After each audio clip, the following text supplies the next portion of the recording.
if you lose the farmers for one generation, you lose all that knowledge. You know, and I saw the government said, well, some of these farmers are just going to have to move.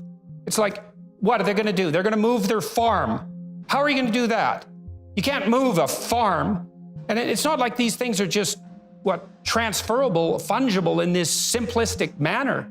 And so, yeah, it's such a form of insanity, and it's all justified by the fact that these half-wit globalists are claiming constantly to be moral because they're saving the planet. And you know, I know this literature. I know the planet-saving literature, let's say, because I studied it for about 4 years and in some depth, and I think I found the world's thinkers who thought this through properly, and that would be Matt Ridley and Bjorn Lomborg and Marian Tupy, most particularly.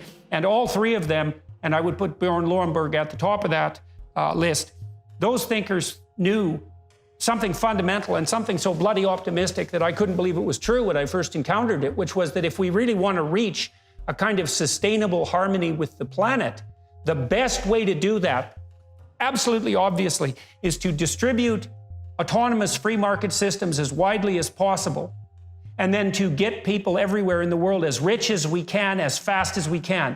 Because the biggest contributor to environmental degradation isn't industrial development. It isn't the efficiency of the Dutch farmers.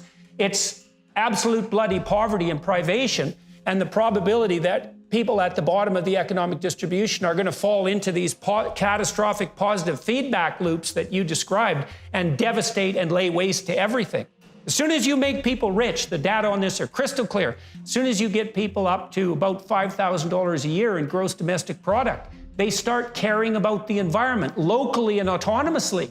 And so, you know, we're in a situation right now where if our leaders weren't so concerned with scoring cheap reputation points and being hyper-moral in their ignorance and pretentious in their global ambitions, we could be working towards a world where everybody had enough food and enough education and were simultaneously inspired on their own account to engage in the kind of environmental stewardship that would leave a good planet for their children and their grandchildren.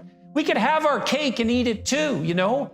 And yet what we're doing is we're breaking the supply chains and dooming the poor and fostering what's going to be a mass migration into Europe. And that's just going to be a bloody catastrophe. And I hate to see this, and I hope I'm wrong and I'm just being paranoid, but I don't think so. I don't think you're being paranoid. That started in Canada, jumped over to the United States. It's over here now. I mean, it's really growing. This courage is spreading. And so, and you see Italian farmers, Spanish farmers, people are rising up. And the more they realize what's actually happening, because, you know, the man behind the curtain is the WEF, the World Economic Forum. Of course, we're going to have to deal with China, but at this rate, look, if Germany falls from these energy issues, which is looking pretty likely at this point, China is going to peel off the rock too, right? As are we, economically, right? We cannot sustain the collapse of Germany. That's absolutely 100% obvious. That would be an utter bloody catastrophe. If Germany collapses, EU's gone, right? For a while, right? And I mean, the EU will probably dissolve. That's my guess. I don't know. We'll see when time unfolds. But obviously, that'll take our economies with it, and China, right? And Japan. And of course, Japan imports, what, 60, 70%? All these island nations, an island state like Hawaii that import, Hawaii, 90% of their food imported, right? They are going to be in for a world of hurt. I don't know if there's a more intelligently and compassionately and justly civilized country in the world than the Netherlands. So let's think about that country. I mean, first of all, it shouldn't even exist. The Dutch had to literally drain the oceans and build walls just to make the country exist. And believe me, man, you bloody well better be organized in order to do that. And they did that hundreds of years ago and put together this unbelievable system of irrigation and drainage that ran on those amazing windmills, which are technological marvels. And Dutch society is unbelievably civil and peaceful and productive and interesting and culturally vibrant. It's a great country. It's a stellar miracle, as Ayaan Hirsi Ali pointed out when she moved there from Somalia.